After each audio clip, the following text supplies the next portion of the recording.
2, 3, 4. I don't wanna go to school tomorrow. I can't study thinking about you, and you know I always do. Assalamualaikum warahmatullahi wabarakatuh. Perkenalkan, nama saya Sriam Sartika, Stambuk F551-18014. Oke, jadi masalah dari judul yang kami angkat yaitu dikarenakan masih banyak puskesmas yang menggunakan pendataan penyakit dengan cara manual, yaitu seperti ditulis pada buku album, serta belum ada suatu media untuk melakukan komunikasi terlebih dahulu dengan dokternya. Dampak dari masalah tersebut yaitu menyebabkan kesusahan pada pasien serta karyawan dan dokternya karena harus menulis keluhan secara manual dan sulit juga untuk berkomunikasi secara langsung dengan dokter karena harus datang dulu ke tempatnya dan harus menunggu antrian. Oke, selanjutnya yaitu perkenalkan, nama saya Najeng Triningrum, Stambuk F551-18005.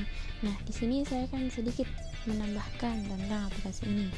Nah, jadi dapat kita ketahui masih banyak puskesmas di daerah-daerah yang cara pendataan pasiennya masih dengan cara yang tradisional. Ya, seperti yang kita ketahui, pada zaman atau era ini semua sudah bergerak di bidang IT atau serba online. Jadi, kami ingin membuat sebuah aplikasi untuk puskesmas, yaitu agar mengefisiensikan perawat atau dokter ataupun pasien pada puskesmas tersebut. Dan dengan adanya aplikasi dapat dengan mudah menyelesaikan suatu masalah dengan sekarang, karena hal yang baik ya harus disegerakan dilakukan demi satu kenyamanan bersama. Nah, terus selanjutnya, jadi dari suatu masalah tersebut, sampai kenapa sih kita mau mengangkat aplikasi ini? Nah, jadi dari satu masalah yang kita dapat, maka solusi yang dapat kami tarik yaitu kami akan membuat sebuah aplikasi dalam hal penyimpanan data pasien serta membuat sebuah media chattingan antara dokter dan pasien tersebut. Jadi mereka dapat berkonsultasi dengan dokter tanpa harus datang terlebih dahulu. Perkenalkan, nama saya Diva Jarfeblistias, Stambuk F551-18198. Di sini saya akan menjelaskan bagaimana objek yang merealisasikan sistem informasi kunjungan pasien di puskesmas. Nah, objek yang merealisasikan ini dapat digunakan untuk perawat, pasien, dan dokter. Dari setiap aplikasi yang kita gunakan ini banyak sekali manfaat-manfaat agar data-data bisa tersimpan seperti data pasien, data perawat, dan data dokter. Nah, di aplikasi ini juga terdapat chat langsung untuk pasien-pasien yang berkonsultasi langsung ke dokternya. Nama saya Ridin Safitri, Stambuk F551-18028. Kali ini saya akan menjelaskan apa sih indikator yang dapat kita lihat apabila solusi yang kita tawarkan itu bisa menyelesaikan masalah. Yang pertama, data yang tersimpan dalam keadaan aman. Yang kedua, pasien tidak lagi menunggu waktu lama apabila datanya diinputkan. Dan yang ketiga, terdapat media chatting yang bisa digunakan pasien terlebih dahulu apabila ingin berkonsultasi dengan dokter. Di sini saya akan menjelaskan aplikasi yang kelompok kami telah buat dengan judul Puskesmas, di mana aplikasi ini memiliki pada menu login dia memiliki dua menu login, yaitu login sebagai admin dan login sebagai pengguna. Nah, di sini saya akan menjelaskan apa saja menu-menu yang ada pada login sebagai admin. Ya, langsung saja kita login sebagai admin. Nah, di sini dia meminta username dan juga password. Kita masukkan username dengan password.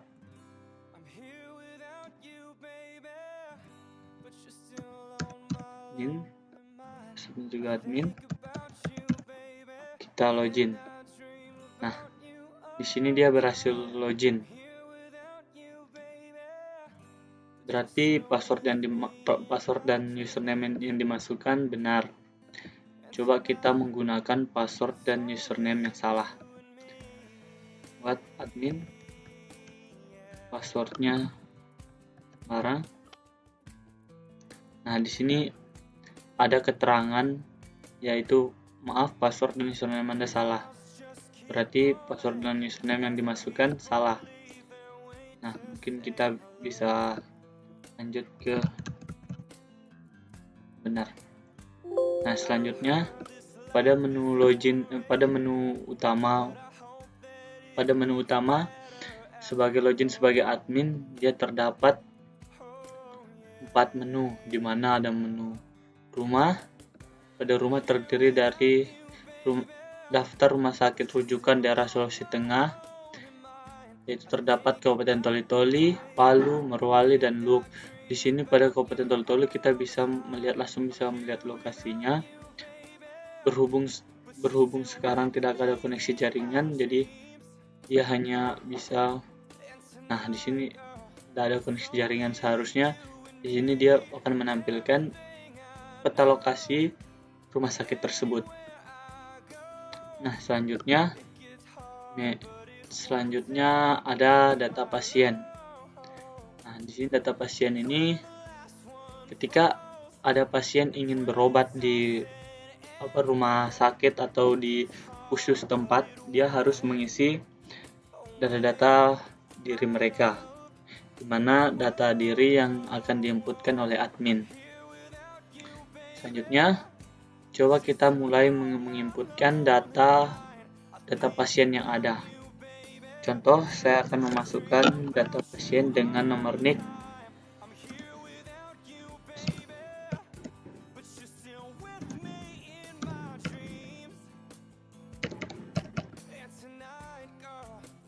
Nah, dengan nama Muhammad Akbar.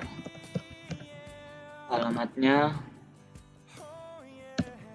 Jalan dan 1. Jenis kelaminnya pria. Usianya 21. Tanggal masuknya. Ini tanggal di sini adalah tanggal dia berkunjung ke rumah sakit. Umpamanya sekarang tanggal 26. Jadi buat tanggal 26 dan nomor teleponnya.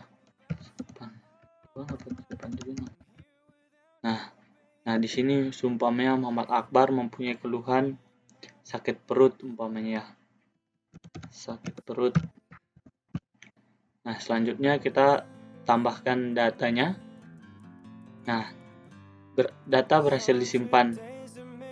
Jadi kita bisa lihat di sini kita bisa lakukan update agar datanya bisa terupdate. Di sini data sudah ditambahkan. Kemudian kita bisa juga melakukan mencetak data atau membuat laporan hasil dari rekapan data tersebut. Kita bisa cetak. Di sini bisa ada. Selanjutnya kita ingin menghapus data. Umpamanya kita ingin menghapus data dengan nomor NIK 720507.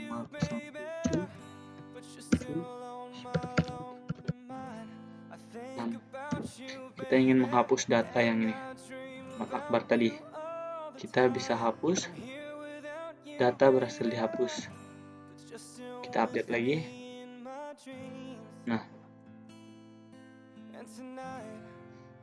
kemudian kita seharusnya dia menggunakan di sini Muhammad Akbar. Hapus data. Ya, data berhasil dihapus.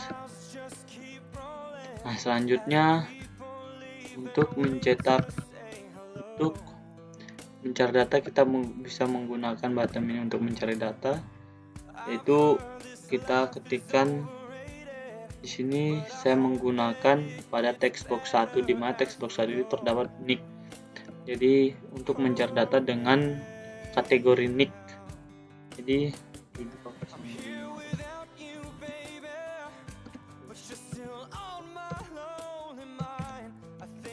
Nah, kita cari dengan kategori NIC tersebut. Cari. Nah, data ditemukan telah ditemukan. Coba kita menggunakan yang salah. Cari data tidak ditemukan, berarti data tersebut tidak tersedia. Nah, berarti di sini coba kita cari lagi sini. Nah, data ditemukan. Jadi intinya ini akan berguna pada pencarian data. Nah, selanjutnya mungkin ini yang saya bisa jelaskan untuk data pasien. Selanjutnya kita menuju ke data dokter, di mana data dokter ini terdapat chatting pengguna, ada data dokter, ada antrian. Nah, antrian dengan chattingan mungkin sebentar teman saya akan menjelaskan. Saya di sini akan menjelaskan data dokter dan juga data obat.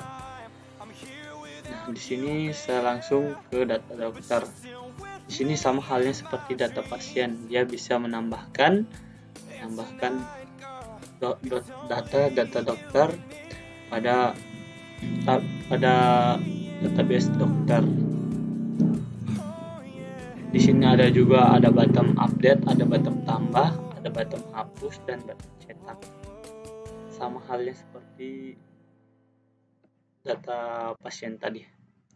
Sini dicetak bisa melihat data yang ingin dicetak itu laporan dari informasinya terdapat di sini. Selanjutnya button hapus juga terdapat button hapus dan juga button update. Jika kita ingin menghapus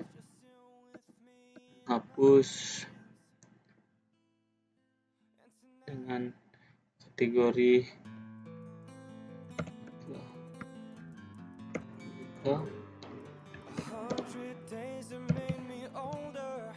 kita ingin hapus, ada terberhasil dihapus. Nah, selanjutnya saya akan menjelaskan tentang data obat. Di sini data obat sama hal seperti data pasien dan juga data dokter tadi. Kita bisa menambahkan data, bisa juga menghapus dan mencetak, dan juga bisa mencari data. Di sini kita ingin membuat inputan dengan kode obat 3 nama obat ampicillin, jumlah tersedia 9 atau stok tersedia, satuan harga umpamanya 10.000. Nah, kemudian ditambahkan data ditambahkan, kita update, bisa lihat data setelah ditambahkan ke tabel. Selanjutnya kita ingin menghapus 13, kita hapus. Terus ya. Selanjutnya kita bisa mencetak data dicetak laporan dari data obat tersebut. Selanjutnya pada menu rumah itu terdapat juga sosial media, Instagram, dan juga profil terdapat profil dari pembuat aplikasi. Selanjutnya ada menu exit atau kembali. Nama saya Salmianti, Stambuk F551-18022. Baiklah, pada kesempatan ini saya akan melanjutkan menjelaskan mengenai sistem informasi kunjungan pasien di puskesmas. Seperti tadi dijelaskan oleh teman saya, dia login sebagai admin. Nah, di sini merupakan hak akses login sebagai admin, yaitu dokter.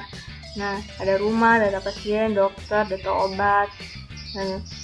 Nah, bagian ini saya akan menjelaskan sebagai login sebagai pengguna.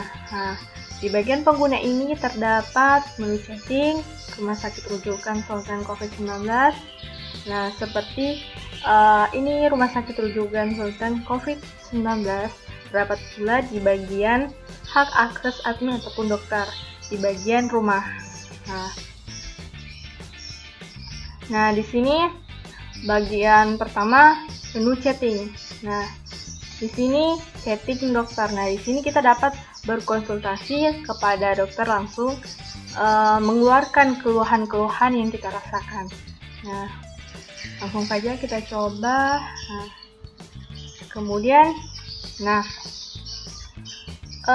bagian di sini merupakan hak akses admin ataupun dokter. Nah, dokter pun dapat chat ke pasien. Langsung saja kita coba. Ini merupakan hak chatting sebagai pengguna atau pasien. Nah, ini hak chatting sebagai dokter. Nah, di sini kita coba misalnya, halo dokter.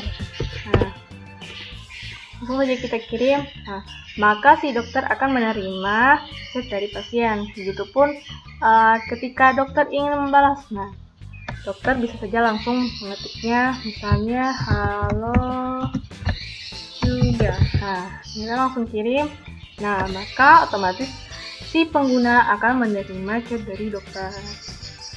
Nah, itu untuk bagian chatting. Nah, selanjutnya kita masuk ke bagian untuk si pengguna menerima nomor antrian. Nah, langsung saja kita coba. Dokter misalnya ingin memanggil nomor antrian 1. Nah, misalnya dia panggil. Maka di bagian pengguna akan menampilkan nomor antrian tersebut yang dipanggil oleh dokter. Nah, misalnya mau yang nomor ke-14. Nah, tinggal panggil saja. Nah, maka akan menampilkan juga. Begitupun untuk nomor antrian yang lainnya. Itu saja yang untuk nomor antrian. Nah, selanjutnya kita masuk ke misalnya ke rumah sakit rujukan Sultan COVID-19. Ini sebenarnya sudah dijelaskan sama teman saya, namun di sini saya menjelaskan ulang. Nah, di sini di rumah sakit rujukan Sultan COVID-19 terdapat Palu, Kabupaten Toli-Toli, Kabupaten Luwuk, Kabupaten Morowali. Nah, setiap ini terdapat nama rumah sakitnya, dan terdapat pula di rumah sakitnya itu kita sediakan pula di sini lokasi dan nomor telepon yang bisa dihubungi. Nah, lokasi ini kita bisa akses, mumpung di sini saya tidak menghubungkan dengan jaringan, maka di sini sudah bisa kita lihat. Ya, demikian itu yang dapat saya paparkan mengenai penjelasan sistem informasi kunjungan di pasien. Kurang dan lebihnya mohon dimaafkan. Wassalamualaikum warahmatullahi wabarakatuh.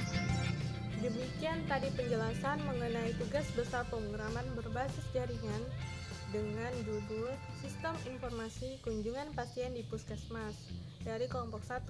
Maka dapat ditarik kesimpulan bahwa sistem informasi ini dapat mempermudah seorang dokter, perawat dalam menginputkan sebuah data dan dapat mempermudah membuat sebuah laporan, sehingga hal tersebut tidak dilakukan lagi secara manual. Nah, untuk penerapan soket itu sendiri kita terapkan pada pengelolaan nomor antrian, di mana seorang dokter akan dimudahkan untuk memanggil seorang pasien. Nah, demikian pemaparan kami dari kelompok 1 mengenai tugas besar pemrograman berbasis jaringan. Kurang dan lebihnya mohon dimaafkan. Wassalamualaikum warahmatullahi wabarakatuh.